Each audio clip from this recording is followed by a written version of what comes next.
Hi sir. అండి sir Prakash రాజు మాట్లాడిన మాటలకి ఈ రోజు ఆంధ్ర తెలంగాణలో తెలుగు రెండు రాష్ట్రాల్లోనూ కూడాను ఆయన బొమ్మలు తయారు చేసి చెప్పులతో కొట్టడం మీద జరుగుతుంది. దానికోసం మీరు ఏం చెప్పాలనుకుంటున్నారు? మనిషికి కనపడితే నిజంగానే కొడతారు. ఎందుకంటే ఒక బలమైన నమ్మకం, ఓ బలమైన ఆచారం, తరతరాలుగా శ్రీరాముడు దైవంగా పూజిస్తున్నటువంటి మన హిందువులని చాలా కించపరిచి మాట్లాడుతూ శ్రీరాముడు సీతమ్మని ఏదో వలసవాదులుగా మాట్లాడుతూ ఇష్టానురీతిగా వాడికి ఏదో మాట్లాడడం వచ్చు కదా అని బుర్ర లేకుండా మాట్లాడి వాళ్ళ సంస్కారం లేకుండా సంస్కారహీనుడిలాగా మిగిలిపోయాడు వెనకాల ప్రకాష్ రాజు.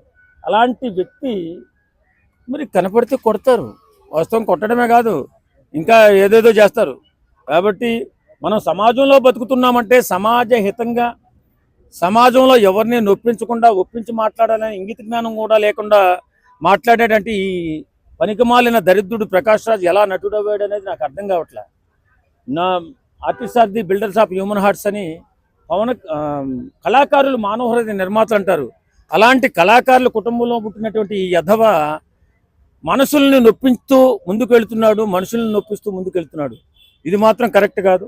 ఏదేమైనా అన్ని మతాలని గౌరవంగా చూసుకుంటూ ఏ మతానికి సంబంధించిన వ్యక్తుల్ని కూడా అగౌరవపరచకుండా, మతాలను అగౌరవపరచకుండా, వారి సాంప్రదాయాలను అగౌరవపరచకుండా ముందుకెళ్తేనే మన భారతదేశం బాగుంటుంది. అయితే ఆయన మాట్లాడిన మాటలు ఏదైతే ఉన్నాయో అది మాట్లాడింది కేరళ స్టేట్ లోపల, ఆయన మాట్లాడింది ఇంగ్లీష్లో.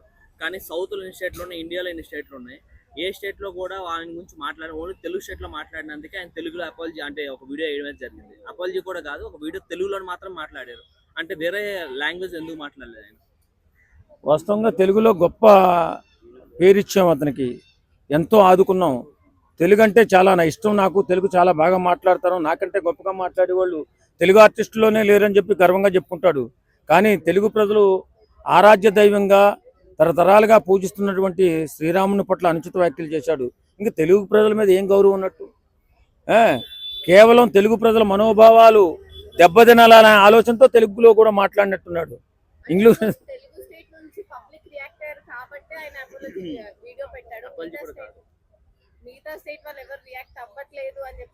ఎందుకు అవ్వట్లేదమ్మా? అందరూ అవుతున్నారు.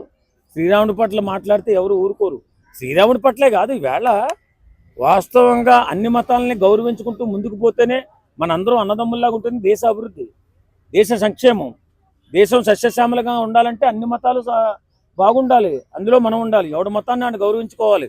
ఈ మధ్యకాలంలో చాలామంది యధవలు మా మతమే గొప్ప అని చెప్పి బయలుదేరారు చాలామంది. మా మతం గొప్ప అంటే మా మతం గొప్ప. ఒరే యధవల్లారా, మనది భారతదేశం. భారతదేశం సుసంపన్నమైన దేశం. అన్ని మతాలు, అన్ని కులాలు, అన్ని భాషలు, అన్ని ప్రాంతాలు సస్యశ్యామలంగా ఉంటేనే మన దేశం ముందుకెళ్తుంది. అలా కాకుండా ఇతర దేశాలు లేక ఏవేవో కొట్లాట్లు ఇవి చేసుకుంటూ ఉంటే, యుద్ధాలు చేసుకుంటూ ఉంటే దేశం వెనకబడిపోతుంది. కాబట్టి ఇలా మతాల మధ్య చిచ్చు పెట్టే వాళ్ళని మనము క్షమించకూడదు. మతాల మధ్య చిచ్చు పెట్టాలని ఎవడు ప్రయత్నం చేసినా వారిని ప్రభుత్వాలు కానీ పోలీస్ డిపార్ట్మెంట్ కానీ అరికట్టే విధంగా ప్రయత్నం చేయాలి తప్ప ఇలా ప్రకాష్ రాజ్ లాంటి ఇష్టానుసారంగా మాట్లాడి వెళ్ళిపోతే వాడు మాట్లాడతాడు, రేపు ఇంకొకటి మాట్లాడతాడు. అలాగే మతాల మధ్య స్విచ్ వచ్చి ఒకరిపై ఒకరు విషపురుగులుగా మారిపోయి దేశమే అధోగతి పాలైపోయే పరిస్థితి ఉంది. కాబట్టి ఇలాంటి నీచులు, నికృష్టులు, దరిద్రులు ప్రకాష్ రాజ్ లాంటి వ్యక్తులు సమాజంలో ఇలాంటి మాటలు మాట్లాడకుండా కంట్రోల్ చేయవలసిన అవసరం ప్రభుత్వానికి ఉంది, పోలీసులకు ఉంది. అయితే అలానే ఆయన మాటలు తప్పుడు మాటలు, అది కాకుండా ఆయనే సంజాయించుకుంటారు. ఎట్లా అంటే నేను మంచిగా మాట్లాడినని చెప్పినట్టే మాట్లాడుతున్నారు. ఎలా అంటే హిందూ సంఘాలన్నీ నా మీద కావాలని చెప్పి విరుచుకుపడుతున్నాయి, కావాలని నన్ను పాయింట్అవుట్ చేసి అని చెప్తున్నారు. ఆయన మాట్లాడిన మాటలు కూడా తప్పుగా ఉన్నాయి కదా? చాలా తప్పుగా ఉన్నాయి. ఇక రాముడు, లక్ష్మణుడు, సీతమ్మ వలసకెళ్ళేసి మామిడికాయలు దొంగతనం చేయడం ఈ మాటలేంటి? వెధవ మాటలు కాకపోతే వెధవ పనికిమాలిన వెధవ ప్రకాష్ రాజ్. మారరా బాబు, నువ్వు ఇప్పటికన్నా మారు. నువ్వు ఏ దేవుడిని పూజిస్తావో మాకు తెలియదు, కానీ నువ్వు పూజించే దేవుడు స్వచ్ఛమైన దేవుడైతే ఏ మతాన్నే కానీ కించపరచవు. నువ్వు పూజించే దేవుడిని నువ్వు పూర్తిగా నమ్మినట్లయితే ఇంకో మతాన్ని విమర్శించవు.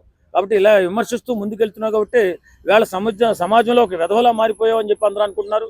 ఇప్పటికైనా మనసు మార్చుకో. నీ దేవుణ్ణి నమ్ముకో, తప్పులేదు. నీ దేవుణ్ణి ప్రార్థించుకో, తప్పులేదు. నీ దేవుణ్ణి పొగుడుకో, తప్పులేదు. కానీ వేరే వాళ్ళ మతాలని, వేరే వాళ్ళ దేవుని కించపరిచే అవకాశం కానీ లేకపోతే అర్హత కానీ నీకు లేదని చెప్పి గుర్తించుకో. Thank you.